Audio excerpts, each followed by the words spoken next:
চারিদিকে কত কিছু ঘটছে, মুখে মুখে ঘটনা যা রটছে,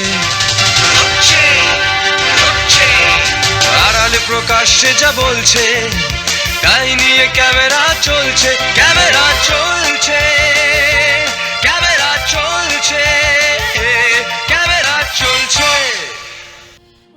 Dear Mom, winter is settled gently over the city. Weddings everywhere, replete with velvety flowers, the rustle of Banarasi silks. Somewhere, a Shehnai was rising, its notes quivering with that strange old-world alchemy of a joy so deep that it becomes ache. An ache so tender that it returns to joy. কিছু সম্পর্ক সময়ের সীমানা মানে না, কিছু ভালোবাসা মৃত্যুর পরেও থেকে যায় স্মৃতিতে, শব্দে আর অজস্র না বলা কথায়। সেই ভালোবাসারই এক মর্মস্পর্শী দলিল লেখিকা সোমা বোসের বই the garden of white roses. 18টি চিঠি, অসংখ্য স্মৃতি, অগুন্তি আখ্যান আর এক মেয়ের তার মায়ের উদ্দেশ্যে লেখা এক অন্তরঙ্গ প্রার্থনা। শহরের কোলাহল থেকে পাহাড়ের স্নিগ্ধতা হয়ে ঈশ্বরের শান্ত আধ্যাত্মিক পরিসরে লেখিকার স্মৃতির পথ ধরে এই বই এগিয়ে চলে এক ব্যক্তিগত অথচ সর্বজনীন ভালোবাসার গল্পে। কলকাতা সেন্টার ফর ক্রিয়েটিভিটিতে আয়োজিত হল এই বিশেষ বই প্রকাশ অনুষ্ঠান। সোমা বসুর বই প্রকাশের মুহূর্তে উপস্থিত ছিলেন শ্রীনন্দা শঙ্কর, তনুশ্রী শঙ্কর, বরুণ চন্দ, সুদেষ্ণা রায়, জয় সেনগুপ্ত, নন্দিতা পুরী, সংযুক্তা দাশগুপ্ত প্রমুখ বিশিষ্ট ব্যক্তিত্ব।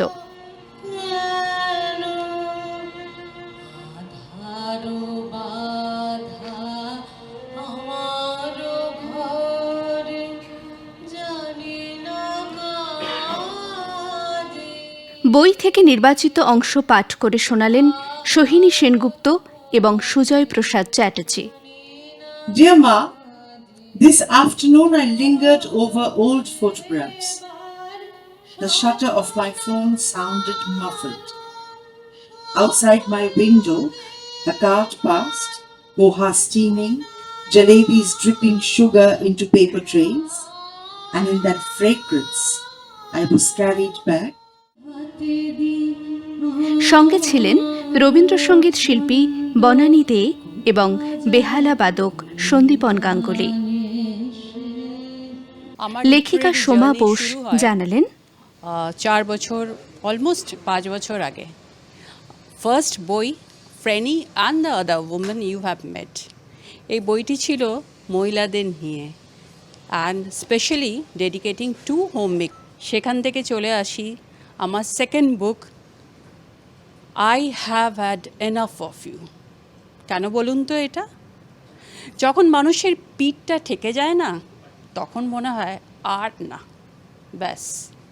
And that was the title, I have had enough of you. আর এবার ঘুরে দাঁড়িয়ে অন্য একটা জার্নি শুরু করা। সেখান থেকে আজকে third book garden of white roses. এটাও আবার আরেকটা খুব ইমোশনাল বই মায়ের উদ্দেশ্যে। মা গত বছর চলে যান। কি করব মা চলে গেলে? কিছুতেই বুঝে উঠতে পারলাম না। তখন ভাবলাম এই বইয়ের মাধ্যমে মাকে ট্রিবিউট দিই। ব্যাস 18টা গল্প শুরু হলো লেখা এবং ধীরে ধীরে ধীরে ধীরে 1 বছরে সেটা শেষ হলো। সমস্ত চিঠি তো মাকে, কিছু তো মাকে বলতে হবে, সেই ছোটোবেলাকার গল্প। ব্যাস চিঠির মাধ্যমে মাকে গল্প লিখলাম, 18 letters, অ্যান্ড সেটাই হচ্ছে আজকে আমাদের বই garden of white roses. Connections একটি কলকাতা ভিত্তিক জনসংযোগ সংস্থা।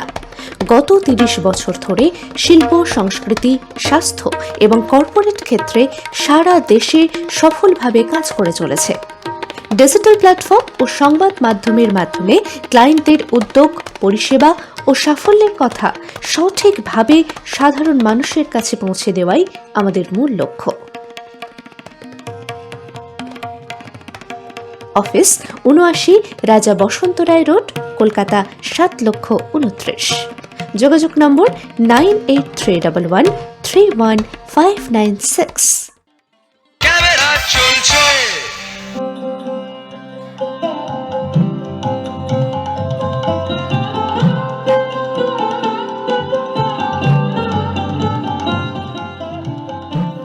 সম্প্রতি বিশিষ্ট কারুশিল্পী শ্রী পঙ্কজ দাস ওরফে জিনা স্যারকে সম্মাননা প্রদান করা হল বোলপুর শান্তিনিকেতনে।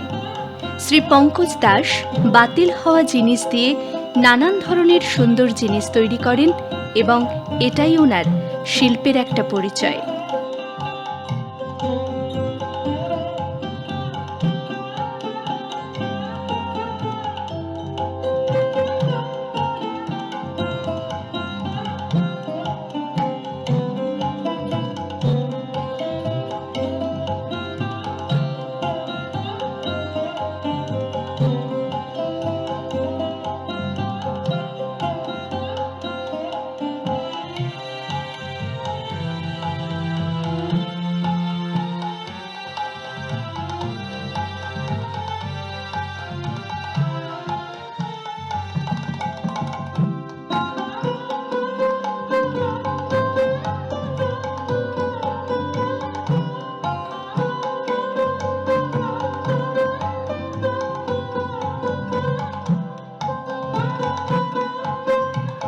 আমি বারাসাত সত্যভারতী স্কুলের টিচার ছিলাম। দীর্ঘ ৩৮ বছর কাজকর্ম করার পরে আমি লাস্ট ১৫ থেকে ২০ বছর আমি এই নানান ধরনের কারুশিল্পের সঙ্গে যুক্ত হয়েছি। আমার ছাত্র সমাজ, আমার অভিভাবক, ছাত্রছাত্রী, এদের ভেতরে যে প্রেরণা ছিল, সেই প্রেরণা, সেই ভেতরের যেই স্পৃহা, তাকে কোনোদিন নিভতে দেয়নি। সবসময় তাদেরকে আমি জাগ্রত করে রাখার চেষ্টা করেছি। আমি আমার ছাত্র সমাজকে, আমার দেশকে মৌলিকত্বে যাতে তার সেই অন্তরের সৌন্দর্যের প্রকাশিত হতে পারে, আমি সদা সর্বদা সেই প্রচেষ্টা করে চলেছি। মৌলিকত্বে আগামী দিনে আমাদের দেশ এগিয়ে যাক, আমাদের দেশ প্রকাশিত হোক, সেই মৌলিকত্বের জাগরণের জন্য অন্তরের সৌন্দর্য যাতে প্রকাশিত হয়, আমার সেই রাজেন্দ্র নন্দিনীকে সঙ্গে নিয়ে আমি আগামী দিনে এগোতে চাই। খুব কম ব্যয়ে তালপাতা, সুপুরি পাতার উপরে গর্ত ভরাট করার কাজে ব্যয় না করে আগামী দিনে যাতে তারা কিছু স্বল্প ব্যয়ে আয়ের পথ দেখতে পারে, আমি সেই শিল্পকে নিয়ে এগোনোর চেষ্টা করেছি।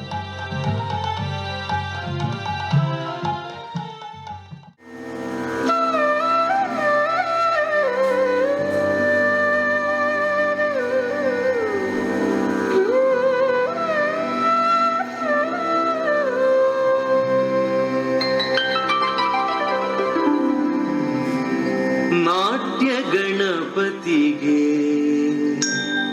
ರವಿಕೋಟಿ ತೇಜನಿಗೆ ವಿಘ್ನ ನಿವಾರಕಗೆ ವಿಶ್ವವಿನಾಯಕಗೆ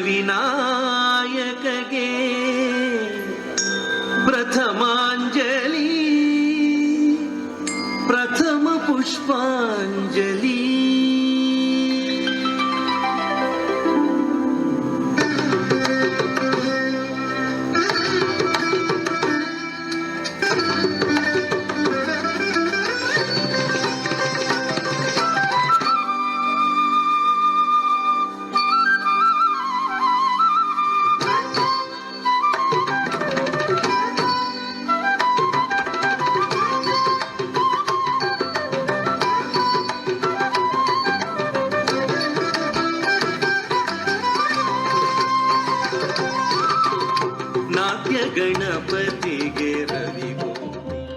বোলপুরে ওনার এই প্রদর্শনী প্রথম। অনুষ্ঠানে উপস্থিত ছিলেন পদ্মশ্রী তাকদিরা বেগম, রফিকুল হাসান, প্রধান শিক্ষক বোলপুর হাইস্কুল প্রমুখ। সম্মাননা প্রদান অনুষ্ঠানে সাংস্কৃতিক অনুষ্ঠানও পরিবেশিত হয়।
সুরে সুরে সুর মেলাতে আমার বেলা যে যায়। এই প্রেক্ষাগৃহে ঢোকার পরেই যা দেখলাম সত্যিই অবিশ্বাস্য।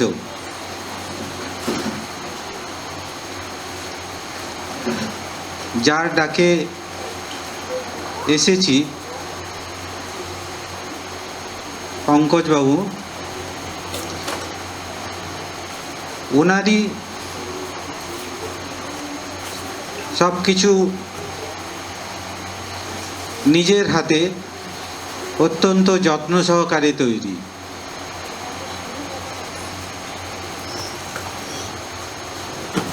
অবিশ্বাস্য সৃষ্টি। এই মানুষটা একটা অদ্ভুত মানুষ। আমি এরকম মানুষ খুব একটা দেখিনি তার কারণ এরকম একটা অনুষ্ঠান করার জন্য এখানকার মানুষই তো যথেষ্ট ছিল। তো আমাদেরকে কলকাতা থেকে নিজের খরচে খাইয়ে দাইয়ে রেখে কেন যে উনি আনলেন সেটা একটা আশ্চর্য ব্যাপার।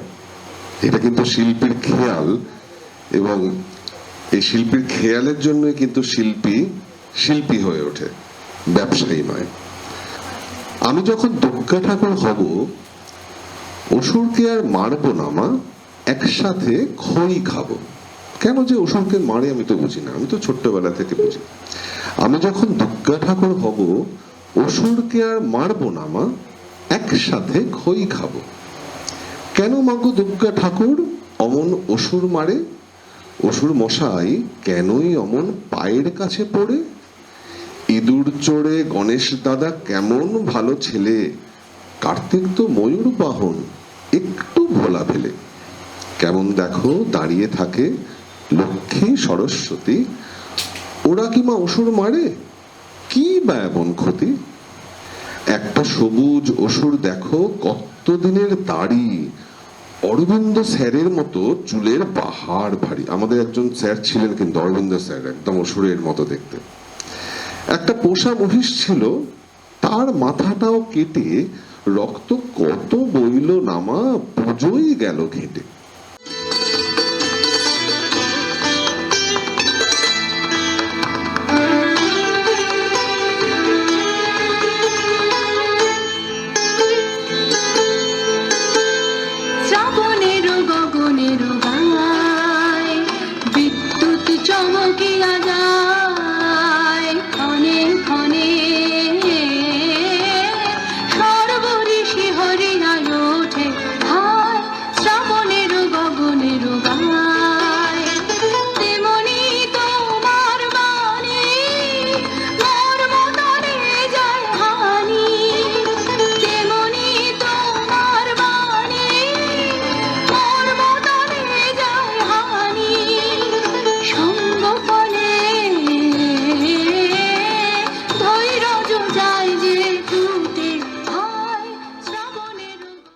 নমস্কার, আমি ডক্টর বিশ্বজিৎ মণ্ডল, এবিডি প্রকাশনীর কর্ণধার।